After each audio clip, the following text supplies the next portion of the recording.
again today. Yeah. So I noticed a virtual reality headset over there. Can you show me what this is?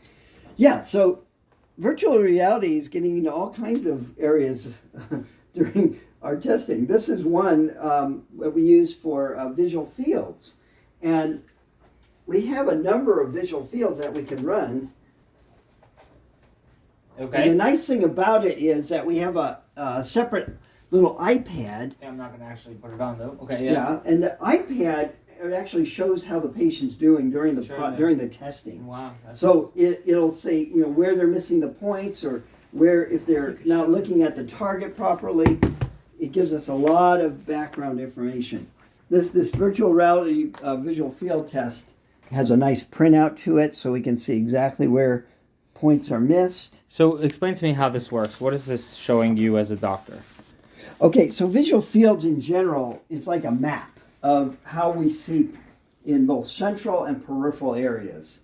So in certain eye diseases, patients who have strokes, glaucoma, cataracts, it can affect the visual fields. So we want to know how well are they seeing, because we do tests in our regular exam to see what is their acuity like, but that doesn't tell us how do they see peripherally or centrally, and those are specific areas that we need to know about. If, say, a patient has a field defect or a field This is loss, basically looking at the field, right? These little dots would be... this is a printout of a visual field.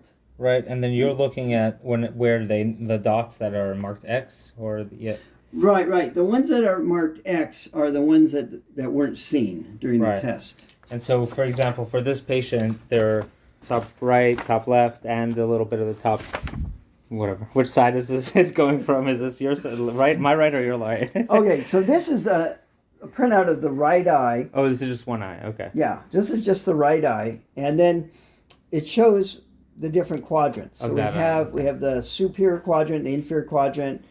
We have this is the central fixation. Right here's where what we call the blind spot. Everyone has a physiological blind spot where they don't see anything. So we expect that area not to be seen. But a normal, healthy visual field would allow us to see all the points in this field. Okay? So when we see missed points, now we have to direct our attention to some type of a disease that's affecting either the retina or the visual pathways that are going from the retina, the optic nerve, to the brain. Is this quite common to have some visual field loss? Yeah. In eye disease, yes. Macular disease, macular degeneration, diabetic retinopathy, glaucoma, all those things will generate a visual field loss.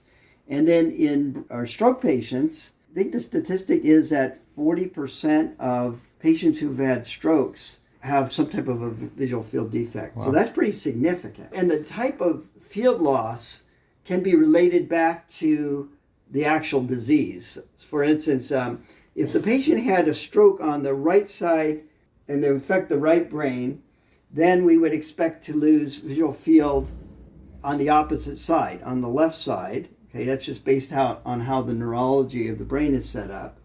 And there are characteristic visual field losses based on the location of where the stroke was located. So yeah, these are very diagnostic tests that give us a lot of information. Would a stroke patient generally have larger chunks of their field missing than, let's say, somebody with glaucoma or someone with macular? Or is there characteristics in terms of the kind of visual field loss? Yeah. For instance, okay, you brought up macular degeneration. So the macular is just a small area in the back of the eye, in the retina. And so when there's a macular degeneration and there's field loss associated with that, it's central field. So it's central 10 degrees. Whereas a stroke can be a massive area of visual field loss. You can lose a whole hemisphere, like on one side.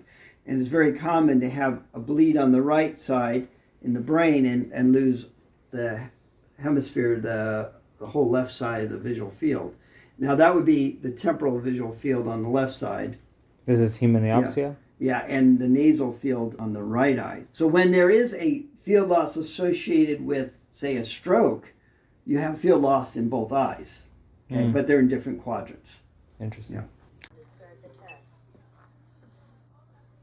follow the dot with your eyes.